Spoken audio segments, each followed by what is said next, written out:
Nachdem das dritte Programm auch beendet ist, alles, was im Gesicht geblieben ist, wird nicht mehr abgewaschen, sondern das wird gründlich einmassiert und bleibt als Unterpflege.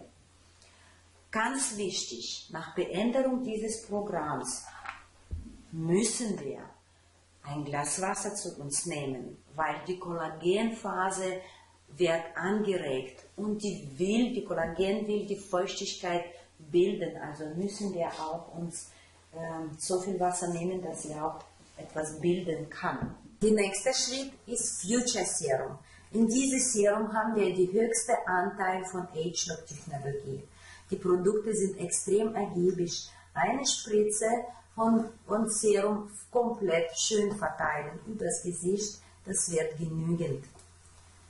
Danach kommt darauf an natürlich, wann Sie die Prozedur gemacht haben. Wenn das abends war, dann machen Sie entsprechend Nachtscreme, dass die Haut sich regenerieren kann. Wenn das tagsüber ist, dann machen Sie Age-Lock Tagescreme. Bitte schön. Diese Creme hat 22 UV-Schutz in sich. Das ist der höchste UV-Schutzanteil, was eine Tagescreme in sich haben kann. Ganz wenig.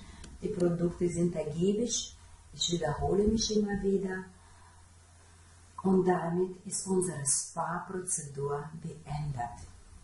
Ich werde Ihnen empfehlen, für die besten Resultate und positive Ergebnisse diese Produkte Future Serum, Schaumreiniger mit Age-Lock-Technologie, Nachtscreme und Tagescreme mit Age-Lock macht ihr jeden Tag in diese Tage, wo Sie Galvanik nicht benutzen. Damit haben wir die Möglichkeit, jeden Morgens und jeden Abend Age-Lock benutzen und unseren Alterungsprozess bremsen und vorbeugen. Ich wünsche Ihnen viel Spaß und wir sehen uns an unseren Seminare und Meisterklassen.